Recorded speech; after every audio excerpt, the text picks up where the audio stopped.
Bendiciones, mis amados hermanos. Muy buenos días para todos. Saludamos a quienes nos acompañan a través de esta transmisión.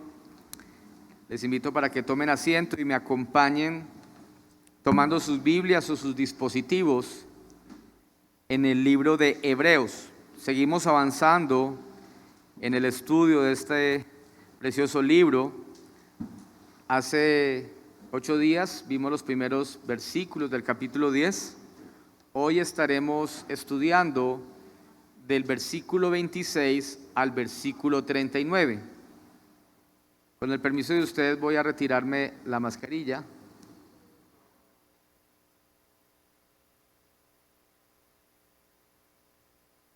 Hebreos capítulo 10, versículos 26 al 39. Leemos con mucha reverencia la palabra del Señor en el nombre del Padre, del Hijo y de su Santo Espíritu. Estaré leyendo en nombre de ustedes en la versión NBI y dice la palabra de la siguiente manera: si después de recibir el conocimiento de la verdad pecamos obstinadamente, ya no hay sacrificio por los pecados, solo queda una terrible expectativa de juicio, el fuego ardiente que ha de devorar a los enemigos de Dios. Cualquiera que rechaza la ley de Moisés morirá irremediablemente por el testimonio de 2 o 3 testigos. ¿Cuánto mayor castigo piensan ustedes que merece el que ha pisoteado al Hijo de Dios, que ha profanado la sangre del pacto por la cual ha sido santificado y que ha insultado al Espíritu de la gracia? Pues conocemos al que dijo: mía es la venganza, yo pagaré, y también el Señor juzgará a su pueblo. Terrible cosa es caer en las manos del Dios vivo. Recuerden aquellos días pasados, cuando ustedes, después de haber sido iluminados, sostuvieron una dura lucha y soportaron mucho sufrimiento. Unas veces se vieron expuestos públicamente al insulto y a la persecución. Otras veces se solidarizaron con los que eran tratados de igual manera.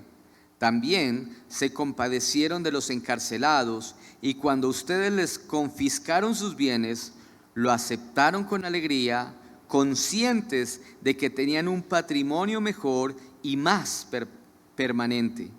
Así que no pierdan la confianza, porque ésta será grandemente recompensada. Ustedes necesitan perseverar para que, después de haber cumplido la voluntad de Dios, reciban lo que Él ha prometido, pues dentro de muy poco tiempo el que ha de venir vendrá y no tardará. Pero mi justo vivirá por la fe, y si se vuelve atrás, no será de mi agrado. Pero nosotros no somos de los que se vuelven atrás y acaban por perderse, sino de los que tienen fe y preservan su vida. Amén. ¿Cuál es la experiencia más terrorífica que has tenido en tu vida? Piensa por un momento en eso. ¿Qué experiencia has tenido que ha producido un profundo terror y pavor? Y yo creo que quizás a lo largo de nuestras vidas, muchas veces nos hemos tenido que enfrentar a situaciones que nos han causado gran impresión y gran terror. Hoy miraremos, a la luz de lo que este pasaje nos enseña, qué es lo más terrible que le puede pasar a quienes, habiendo conocido el evangelio de la gracia de nuestro Señor Jesucristo, voluntariamente deciden rechazarlo. Hemos visto a lo largo de este estudio, en lo que hemos estado exponiendo domingo a domingo, que el tema principal es la superioridad de Cristo y su obra. Pero hay un segundo tema que también nos presenta el autor, y él ha venido hablando de la apostasía.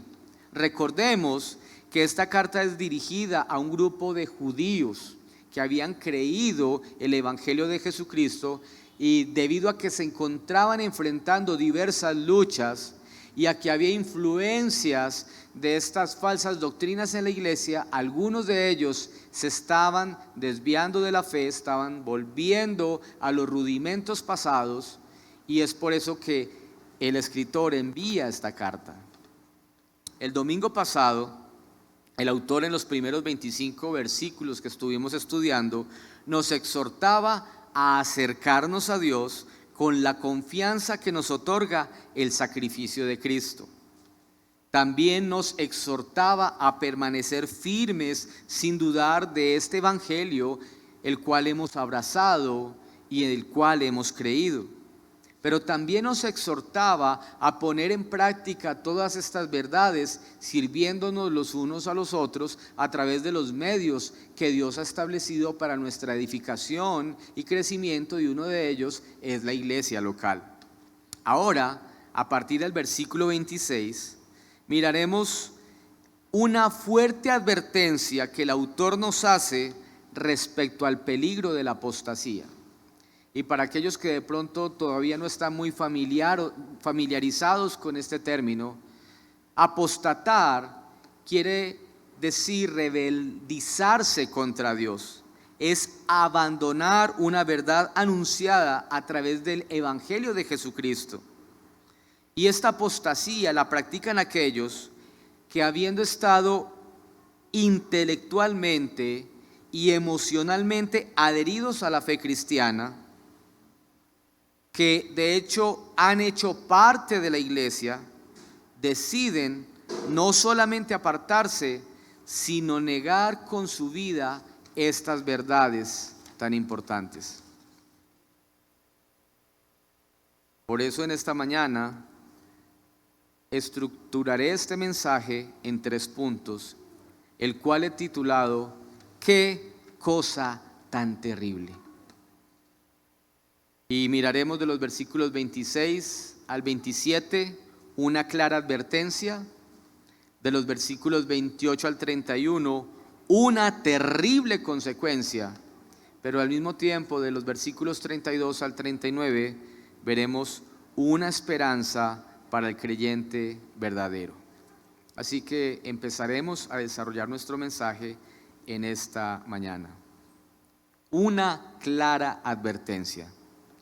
Dice Hebreos, versículo 26. Si después de recibir el conocimiento de la verdad, pecamos obstinadamente, ya no hay sacrificio por los pecados. Qué terrible es no prestar atención a las advertencias. Creo que todos hemos visto en muchas ocasiones en nuestras redes sociales y en las noticias trágicos accidentes de tránsito que se han presentado porque alguien no prestó atención a una señal de pare. Hemos visto cosas catastróficas y muertes que han habido simplemente por no prestar atención a una advertencia.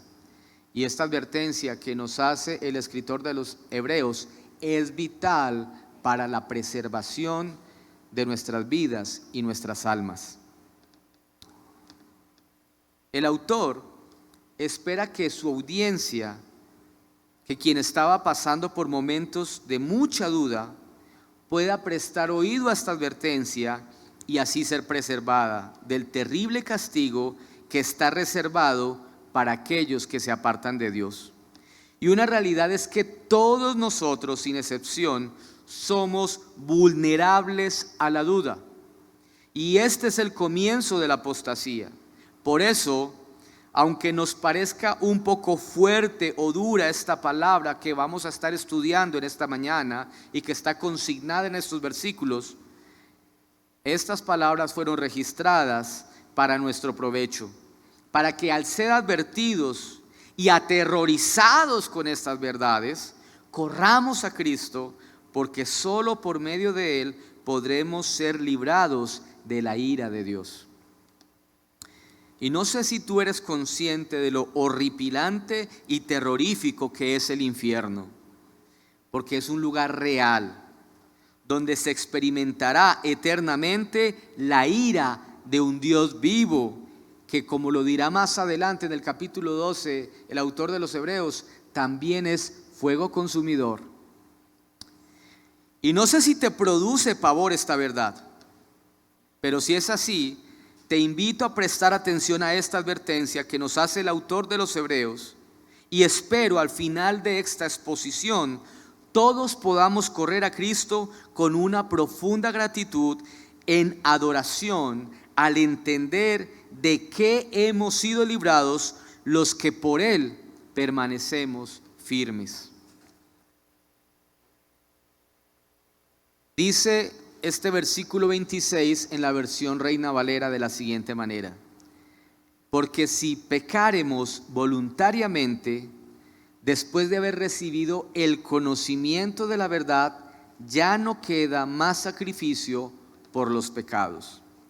Debemos tener presente que la primera audiencia a quien está dirigida esta advertencia es un grupo de judíos que había escuchado la verdad del Evangelio, que habían confesado creer esta verdad, que hacían parte de la iglesia.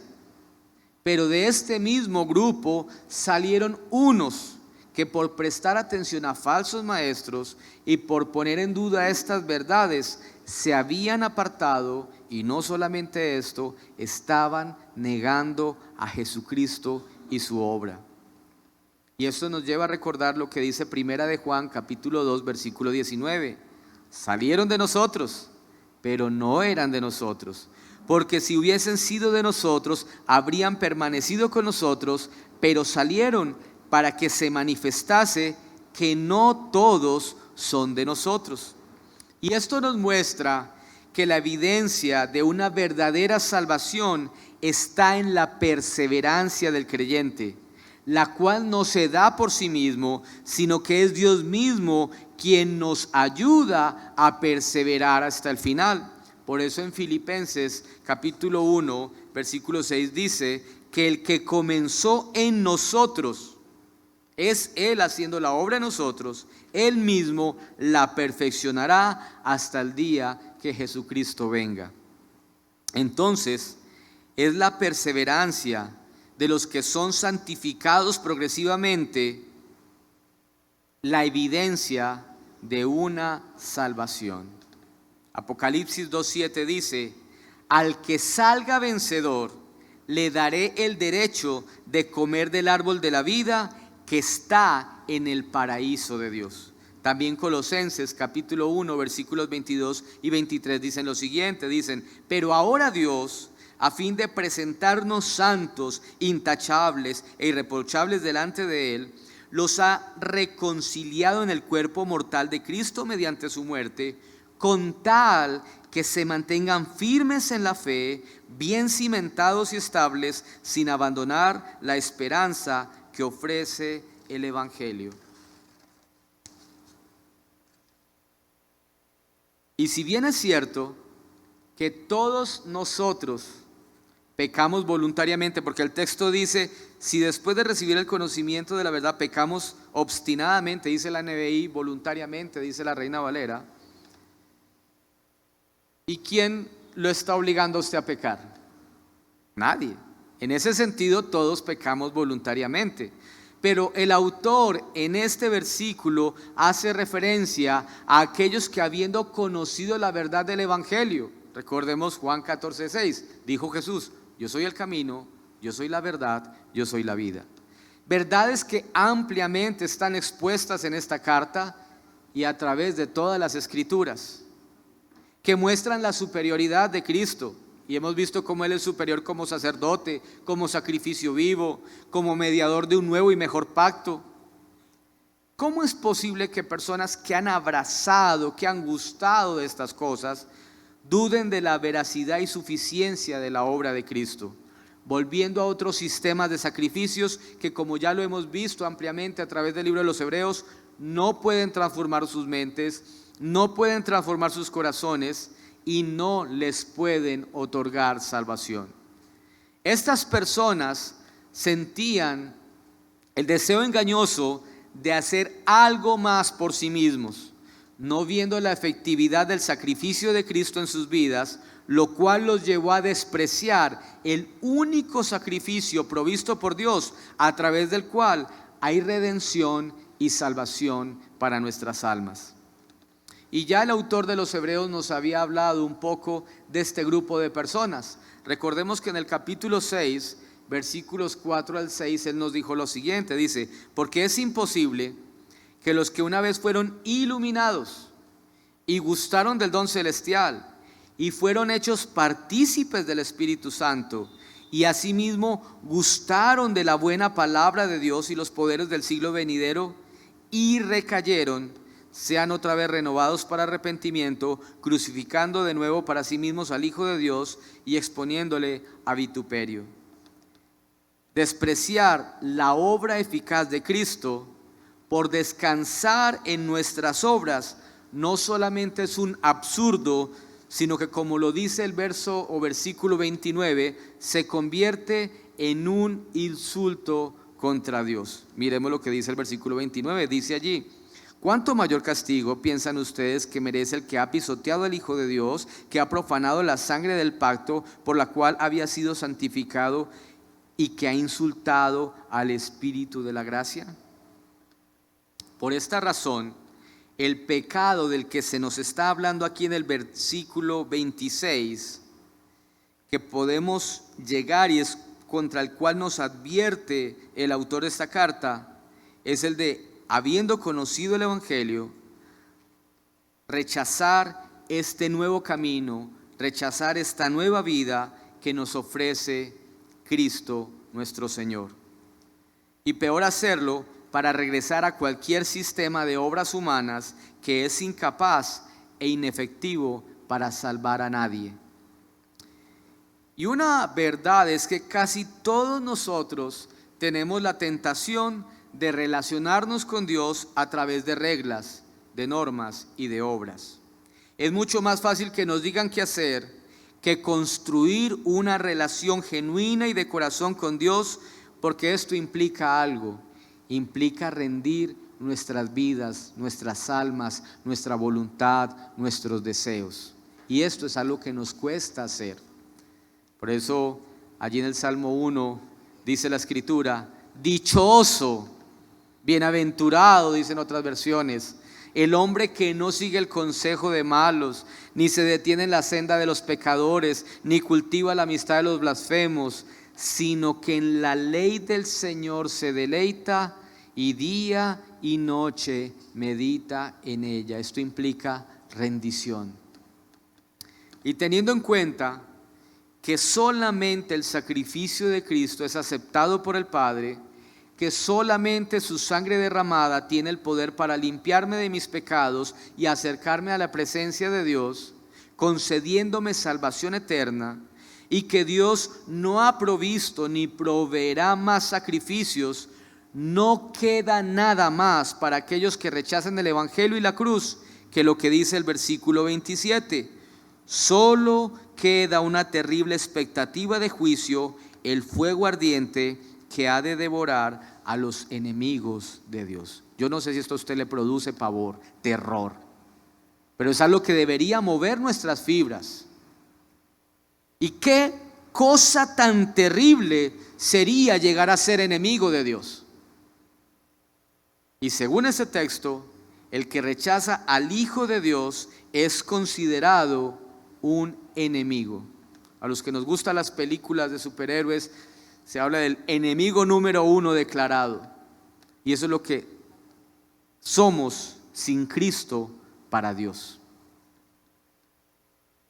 Esta amonestación, en primera instancia, está dirigida a aquellos que hemos tenido el privilegio de conocer la verdad y de haber sido libertados por ella, como nos lo dice primera de Timoteo, capítulo 2, versículo 4, o como lo dice también Juan 8:32.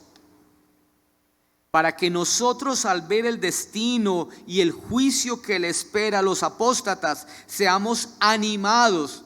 Ojo, el propósito de esta carta no es desanimarnos, al contrario, es animarnos a perseverar por difíciles que sean las circunstancias hasta el fin, hasta que el Señor venga o hasta que Él nos llame a su presencia. Ahora, algo muy importante que debemos tener claro es que si bien esta carta es dirigida a aquellos que han conocido el Evangelio, esto no exonera a quien nunca ha escuchado de Cristo. Romanos 1 nos lo advierte. Todos nosotros compareceremos ante el tribunal de Cristo, pero está claro que el pecado del que aquí se habla es el de rechazar el evangelio de la gracia de nuestro Señor Jesucristo y su cruz. Y esta verdad nos debe llevar a reflexionar, porque de diversas formas tú y yo podemos empezar a descuidar este evangelio. De muchas maneras nosotros podemos empezar a despreciar este evangelio en nuestras vidas y terminar rechazándolo. Por ejemplo, cuando empezamos a darle más importancia y prioridad a otras cosas antes que a nuestra relación con Dios y que a los medios que Él ha establecido para relacionarse con nosotros. Veíamos hace unos días la importancia de la iglesia local y por qué el autor advierte de no dejar de congregarnos, porque es un medio a través del cual nosotros somos edificados, somos consolados, somos animados, somos fortalecidos, y el no hacerlo es rechazar en alguna medida los medios que Dios ha establecido para nuestro crecimiento y edificación. Así que cuando tú rechazas la iglesia, estás rechazando a la novia de Cristo, y si rechazas a su novia, lo estás rechazando a Él. Y por eso la delicadeza y la importancia de prestar atención a todas estas advertencias que el autor a la carta a los Hebreos nos ha venido haciendo. Pero también cuando nosotros empezamos a creer que hay cosas adicionales que nosotros tenemos que hacer para obtener el favor a Dios, cuando nosotros dejamos de descansar en la gracia y en la soberanía, cuando empezamos a poner la confianza en nosotros o en los hombres, allí estamos alejándonos del evangelio. O cuando nosotros empezamos a idolatrar cosas o personas y no nos rendimos ante el único autor de nuestra salvación, que es Cristo Jesús. Miren que hay muchas maneras, de una forma muy sutil, como nosotros podemos empezar a alejarnos del evangelio. Y eso le pasó a estas personas, y muchos se fueron alejando, y cuando reaccionaron ya estaban totalmente consumidos por estas falsas doctrinas. Y el propósito del autor, lo digo una vez más, no es asustarnos, pero sí animarnos al ver la realidad del infierno. El infierno es real, y al producir en nosotros un temor reverente a correr cada día más a Cristo, aferrándonos a Él por medio del evangelio de la gracia. Porque solamente en Él podemos estar seguros de ser guardados de la ira de Dios. No hay nada absolutamente en esta tierra que pueda librarnos de la ira de un Dios vivo, salvo la obra de Cristo que fue hecha a nuestro favor. Entonces, habiendo entendido y comprendido esta clara advertencia que nos hace el autor, ahora miraremos una terrible consecuencia. Versículos 28 en adelante.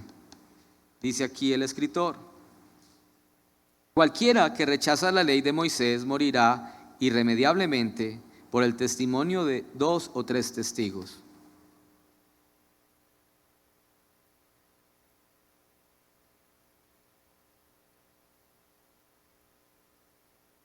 Y para poder comprender de una mejor manera este texto, es necesario remitirnos al contexto del Antiguo Testamento, en donde bajo la ley dada por Dios al pueblo de Israel a través de Moisés, habían diferentes consecuencias para diferentes tipos de pecados, los cuales son llamados como pecados de ignorancia o pecados por rebelión. Esto lo vemos en el libro de Números, capítulo 15, versículo 27. Por los pecados de ignorancia, dice el texto, que se exigía una ofrenda de sangre, pero por los pecados de rebelión, solo la muerte del pecador podría cubrir tal falta. También cuando miramos Deuteronomio capítulo 17, dice lo siguiente. Dice, puede ser que algún hombre o mujer entre los tuyos, habitante de una de las ciudades que el Señor tu Dios te dará, se les sorprenda haciendo lo que ofende a Dios. ¿Y qué es lo que ofende a Dios? Dice, tal persona habrá violado el pacto y desobedeciendo mi orden al adorar a otros dioses e inclinarse ante ellos o ante el sol, la luna o las estrellas del cielo. Tan pronto como lo sepas, deberás hacer una investigación escrupulosa. Si resulta verdad y se comprueba que algo tan abominable se ha cometido en Israel, llevarás al culpable, sea hombre o mujer, fuera de las puertas de la ciudad para que muera apedreado. En nuestro contexto, el desconocimiento de una norma no nos exime de una responsabilidad o de una consecuencia. Y si somos conocedores de la ley, cuánto más grande será la pena para nosotros. Un ejemplo muy claro, yo creo que todos nosotros, los que conducimos en algún momento, desconocíamos que cambiaron el sentido de una calle y nos metimos en contravía. Desconocíamos ciertos cambios que han hecho en la ciudad y hemos cometido de pronto una infracción de tránsito, pero no intencional, pero por desconocimiento de una ley, de una norma, de un cambio. Sin embargo, esto no nos exonera de tener que pagar la multa de tránsito.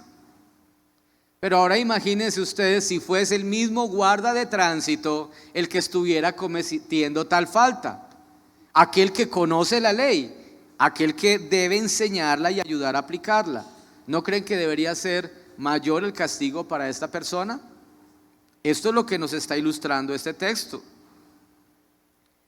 Está hablando de la pena para aquellos que con conocimiento de la norma deciden voluntariamente violentarla. Dios mostró misericordia con aquellos que pecaban por ignorancia y por esa razón propició un sacrificio aceptable para cubrir sus faltas. Y lo hemos visto como en el Antiguo Testamento, bajo el Antiguo Pacto, Él aceptaba la ofrenda de ciertos animales. Pero al mismo tiempo no podemos desconocer la verdad que Dios mostró su furor, su ira contra aquellos que conociendo la ley voluntariamente la rechazaron, y aquellos que tuvieron en poco al Dios verdadero. Según lo que acabamos de leer, estos hombres prefirieron ir en pos de otros dioses, rechazando los medios que Dios había provisto para que ellos se relacionaran con Él. Ellos fueron a buscar otros dioses y a buscar otros medios, otras formas. Y dice aquí el escritor que si bajo este antiguo pacto, que como vimos tenía algunas limitaciones e incapacidades, Dios no perdonó, sino que castigó severamente a quienes lo rechazaron. Ahora, ¿cuánto mayor castigo recibirán hoy los que rechazan la sangre de su Hijo? En el antiguo pacto, una persona podía rechazar la sangre de un cordero, pero en este nuevo pacto, lo que se está rechazando es la sangre del Hijo de Dios. Y para estos ya no hay nada más que hacer, ya no hay más sacrificios. Solo queda una horrenda expectación de juicio. Y esto es lo que él reitera en todo el versículo 29. Y el autor de Hebreos describe en este versículo 29 tres cosas que hace el que rechaza el evangelio de Jesucristo. Quiero que las miremos rápidamente. Dice: ¿cuánto mayor castigo piensan ustedes que merece el que ha pisoteado al Hijo de Dios, que ha profanado la sangre del pecado por la cual había sido santificado y que ha insultado al Espíritu de la gracia? Tres cosas que hace un apóstata. Primero, pisotea al Hijo de Dios. Yo no sé qué imagen mental viene a usted cuando escucha la palabra pisotear, pero en mi caso yo me imagino una cucaracha debajo de mis pies. Eso me imagino yo no sé usted qué se imagina. Y esto representa desprecio. Esto implica una actitud de rechazo a Cristo como Señor y Salvador, y quien rechaza al único medio provisto por Dios para alcanzar la redención no puede esperar más sacrificios y solamente le queda esperar el juicio eterno. Pero dice también que tiene por inmunda la sangre del pacto. Y aquí la idea es la siguiente: recordemos que bajo el antiguo pacto se ofrecían sacrificios de animales, pero no de cualquier animal. Recordemos que según la ley, allí en Deuteronomio 14, se nos dice que habían ciertos animales que eran inmundos, y dentro de estos animales inmundos estaba el cerdo. Y muchos dirán, bueno, entonces ¿por qué nosotros comemos hoy en día cerdo? Y tan rico que es el chicharrón, y especialmente aquí en Medellín, ¿cierto? Porque también en Hechos 10 dice el Señor: no llaméis inmundo aquello que yo he purificado. Pero el caso es que para estos judíos el cerdo era algo inmundo. Y si el animal era inmundo, imagínense su sangre. Ahora imagínense lo que implicaría traer al Señor o traer al altar una ofrenda de sangre de cerdo. Esto era algo inmundo, era considerado una ofensa. Pues lo que el autor quiere llevarnos a reflexionar es que de esa manera, como los judíos estaban viendo esa sangre tan despreciable, un apóstata ve la sangre de Cristo así, como algo inmundo, como algo despreciable. Esa es la idea que él quiere poner en nuestras mentes. Ese era el nivel de desprecio que aquellos que se estaban apartando estaban mostrando hacia la sangre de Cristo. Y es increíble ver cómo muchas personas hoy en nuestros días, bajo una teología equivocada, usan la sangre de Cristo como un mantra o como un agüero, usándola para cubrir casas, para cubrir carros, o cuando salen de viaje diciendo me cubro con la sangre de Cristo, cuando ni siquiera entienden el fin y el propósito con que esta sangre fue derramada. Mis hermanos, mis hermanas, el único propósito del derramamiento de la sangre de Cristo fue cubrir la inmundicia de nuestros pecados. Mateo 26, versículo 28 dice: porque esto es mi sangre, hablando Jesús mismo de su sangre, sangre del nuevo pacto, que por muchos es derramada para. Él deja aquí muy claro cuál es el propósito, cuál es la función, cuál es la razón por la cual Él va a derramar su sangre. Y Él dice aquí, para remisión de pecados. No dice nada más la Escritura. No dice que es para que cuando tú salgas te protejas como si esto fuera un mantra. No, para remisión de pecados. La sangre de Cristo no está para brindarnos protección de los ladrones o de los peligros como si fuera un amuleto. Hacer tal cosa es desconocer el poder de la sangre de Cristo y se convierte en una ofensa contra Dios. Ahora, otra cosa es decir el poder que hay en Cristo en sí para preservar nuestras vidas. Eso es otra cosa. Pero una cosa es el poder que hay en Cristo en sí, y otra cosa es el propósito de la sangre que fue derramada. Y es algo que debemos tener muy claro, y el autor nos permite comprender esta verdad. Pero dice también que insulta al Espíritu de la gracia. Y esto va más allá de contristar al Espíritu Santo, como lo dice Efesios 4:30 o 5:18. Este insulto es un rechazo total a la obra del Espíritu de Dios en nosotros.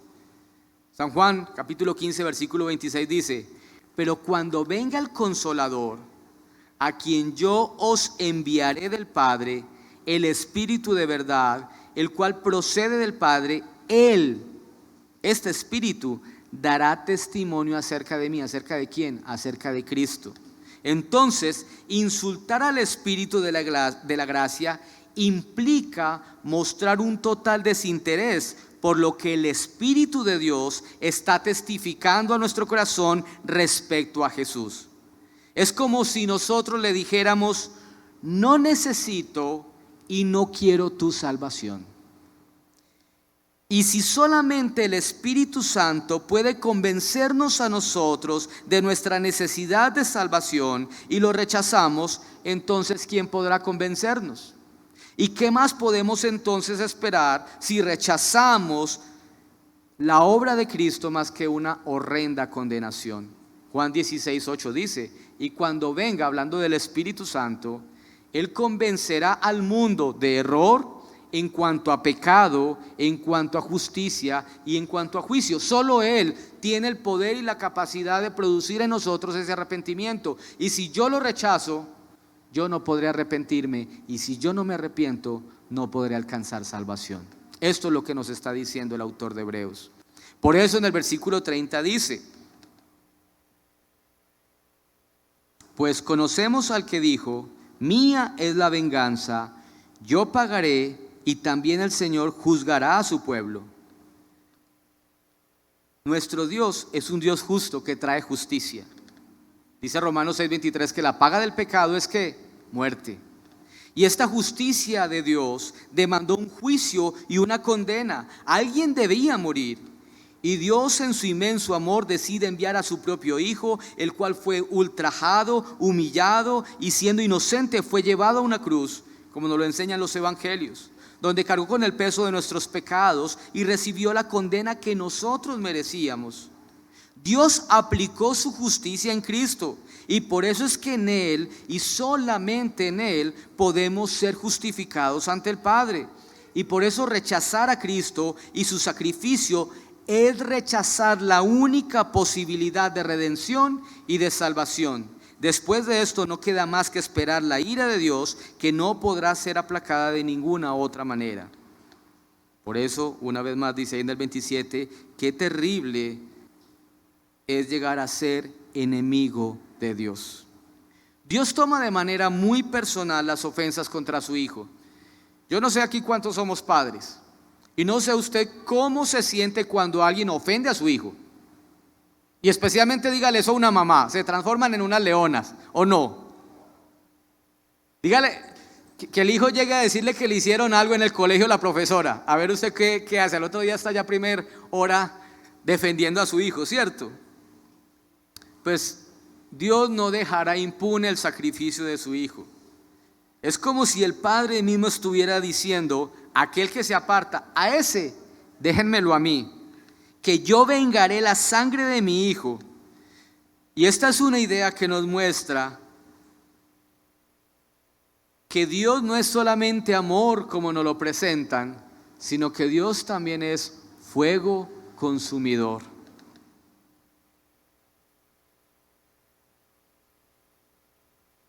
Estas verdades deberían llevarnos a tener un temor reverente de nuestro Dios. El salmista en el Salmo 90, versículo 11 dice, ¿quién puede comprender el furor de tu enojo? Tu ira es tan grande como el temor que se te debe. Así como infinito es su amor, y no desconocemos esta verdad, grande es el amor de Dios, y lo cantábamos hace un momento, también lo es el furor de su ira.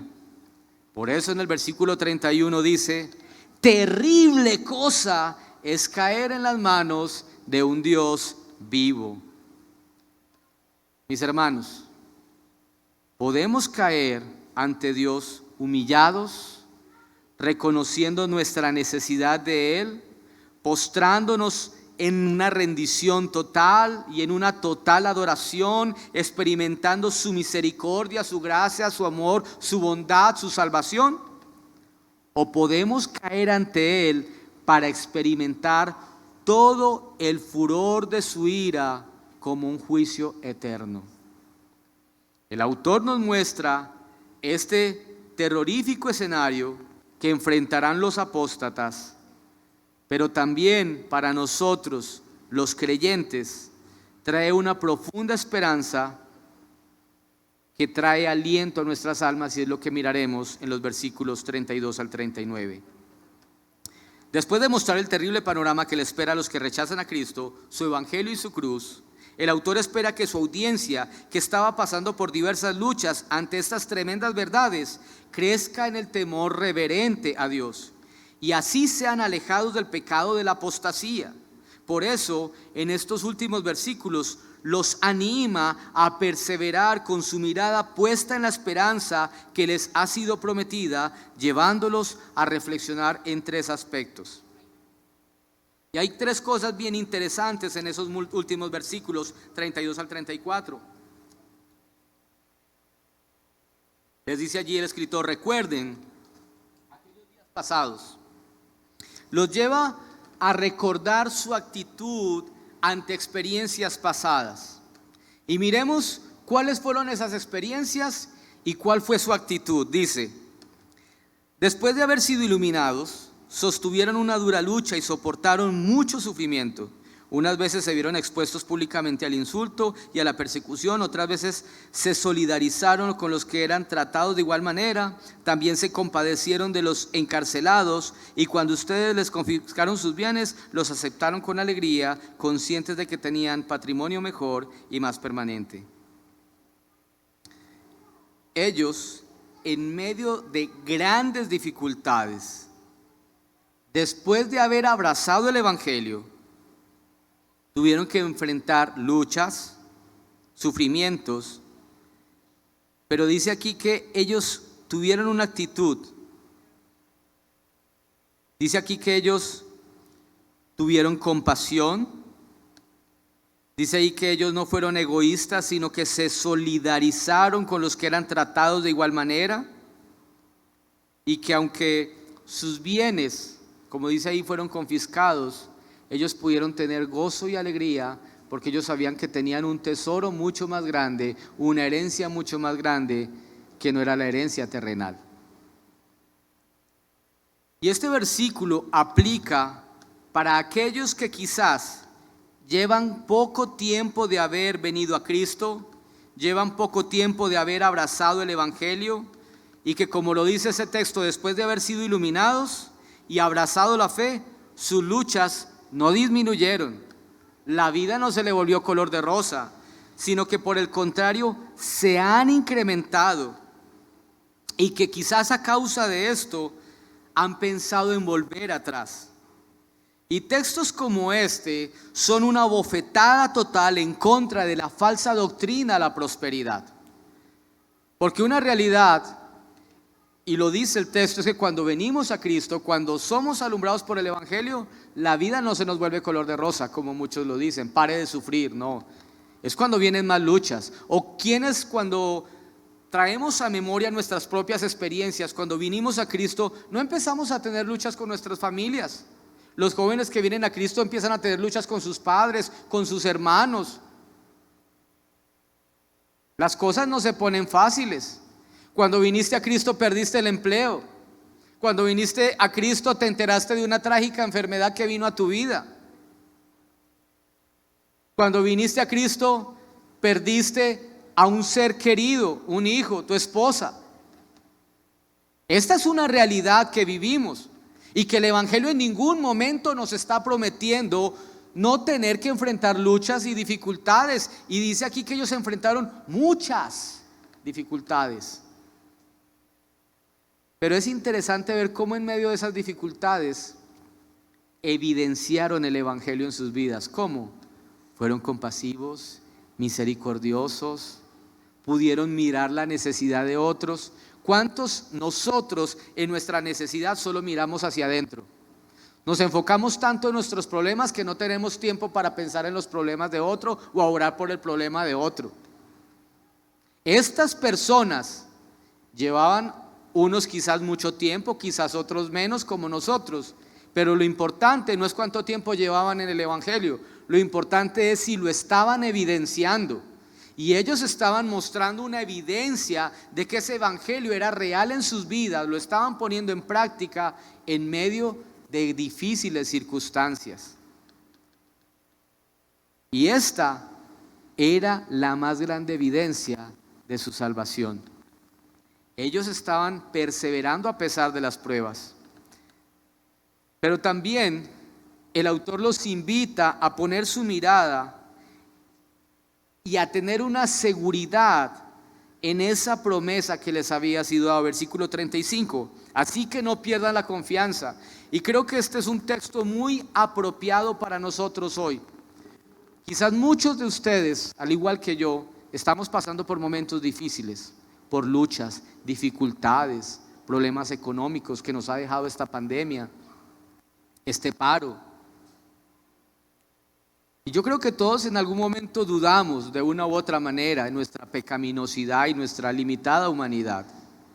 Pero si tú has estado dudando en los últimos días, hoy el Señor te dice: no pierdas la confianza, porque esta será grandemente recompensada. Ustedes necesitan perseverar, y ese es el requisito, para que después de haber cumplido la voluntad de Dios reciban lo que Él ha prometido. Y sabemos que en nuestras fuerzas es imposible perseverar. Nosotros somos tan débiles, tan vulnerables, que cualquier situación nos derrumba. Pero gracias a que Cristo y su poder obrando en nosotros es el que nos fortalece, es el que nos ayuda a avanzar y a perseverar, y Él es el que persevera por nosotros. Esta verdad debe ser motivante para nosotros que hoy enfrentamos tantas luchas. Pero esto nos lleva a saber que nuestra fe no es en vano, que hay una promesa que trae una gran recompensa, y esta será la de estar frente al Cristo de la gloria por toda la eternidad. Y yo no sé si esto a usted le produce algo en su corazón, pero qué más grande, qué más glorioso, qué más maravilloso, qué mejor tesoro podemos anhelar y esperar más que estar delante de nuestro Creador, del Dios de la gloria. Versículo 38. Pero mi justo vivirá por la fe, y si se vuelve atrás, no será de mi agrado. Una vez más, Él recuerda el destino del creyente que es justificado por la obra de Cristo y como consecuencia del depósito de su fe en esta verdad recibe vida eterna, pero también habla de los que retroceden al abandonar su fe, y estos son vistos por Dios con desagrado. Es precioso ver cómo aquí en el versículo 37 dice: pues dentro de muy poco tiempo el que ha de venir vendrá y no tardará. Aquí nos muestra la razón de nuestra fe. Aquí nos muestra la razón de nuestra esperanza. Aquí el autor nos muestra la razón por la cual nosotros, siendo pecadores, podemos ser llamados justos. Porque si lo miramos en nuestra realidad, estamos llenos de injusticias. Pero ¿cómo así que yo puedo ser llamado justo? Y esta razón no es otra que aquella de aquel que vino para ocupar mi lugar, cargando todo el peso de mis pecados, muriendo en una cruz, resucitando y de esta manera otorgándome el poder sobre el pecado y sobre la muerte. Sin yo tener nada que hacer. Aquel que nos dejó a su Espíritu Santo como ayudador para poder perseverar. Y que pronto regresará para que estemos con Él por toda la eternidad. Y este no es otro que nuestro Cristo, el cual anunciamos y predicamos por medio de este evangelio que hoy nos ha sido expuesto. Conclusión, versículo 29. ¿Cuánto mayor castigo piensan ustedes que merece al que ha pisoteado al Hijo de Dios? Este texto termina con una afirmación. 39, dice el versículo 39, pero nosotros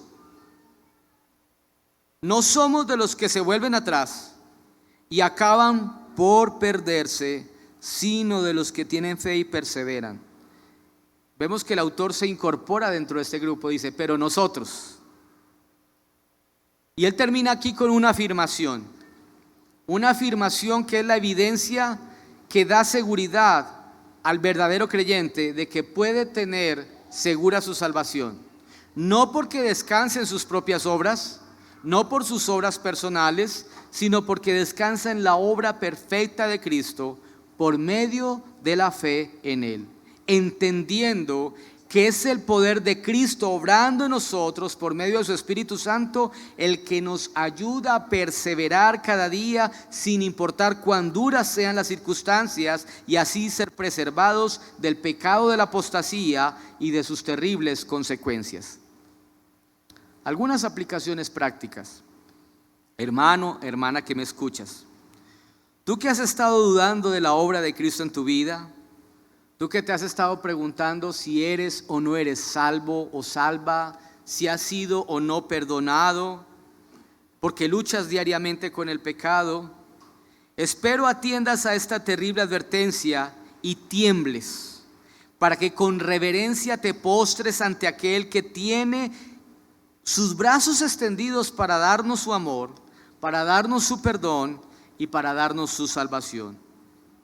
Para que Él, como un alfarero con sus propias manos, restaure nuestras vidas. Pero por el contrario, si no atiendes este consejo, puedes caer en las manos de un Dios justo, ante el cual tendrás que enfrentar un justo juicio, asumiendo la consecuencia de tus decisiones. A mis hermanos en Cristo, que al igual que yo luchamos todos los días con el pecado, es esperanzador saber que a pesar de nuestra limitada humanidad y de nuestra incapacidad para obedecer y de nuestra tremenda infidelidad, podemos confiar en que Dios sí es fiel. Primera de Juan 1:8 dice: si afirmamos que no tenemos pecado, nos engañamos a nosotros mismos y no tenemos la verdad. Pero si confesamos nuestros pecados, Dios, que es fiel y justo, nos los perdonará y nos limpiará de toda maldad. Yo no sé si esto a usted lo llena de paz, de consuelo, de tranquilidad. No como una licencia para pecar, de ninguna manera. Pero saber que Dios ha provisto un sacrificio para que cubra mi maldad. Y ese sacrificio se dio en la cruz del Calvario a través de Cristo. Y por eso rechazar a Cristo, rechazar el Evangelio, es rechazar la única posibilidad de salvación que tenemos. Para aquellos amigos y amigas que nos escuchan en esta mañana o que nos ven a través de esta transmisión, que aún no tienen una relación con Cristo, si bien esta advertencia es para los que conocen la verdad, para que no nos apartemos, el hecho de no conocer estas verdades no te exime de caer en las manos de un Dios vivo para enfrentar su justicia. Y hoy, a través de este mensaje, te ha sido revelada una verdad y ahora eres responsable de lo que vas a hacer con ella. Yo te invito en esta mañana a reconocer que eres un pecador y que por esta razón estás destituido de la gloria de Dios y eres enemigo suyo. Por muy buena persona que tú te creas, por muy buenas obras que tú hagas, nada de esto te podrá librar del infierno que te espera. Si no corres a Cristo en arrepentimiento y fe, si no vienes hacia la cruz reconociendo tu necesidad de un Salvador, hoy tú puedes cambiar tu destino eterno, rindiendo tu vida a Jesús, abrazando la verdad de su evangelio, que es el único que te puede librar de la ira de Dios y del infierno que espera a aquellos que rechazan a Cristo.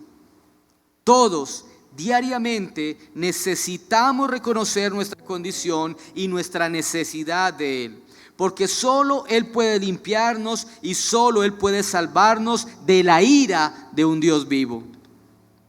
Termino citando Miqueas capítulo 7 versículo 18 al 20. Dice: ¿qué Dios hay como tú,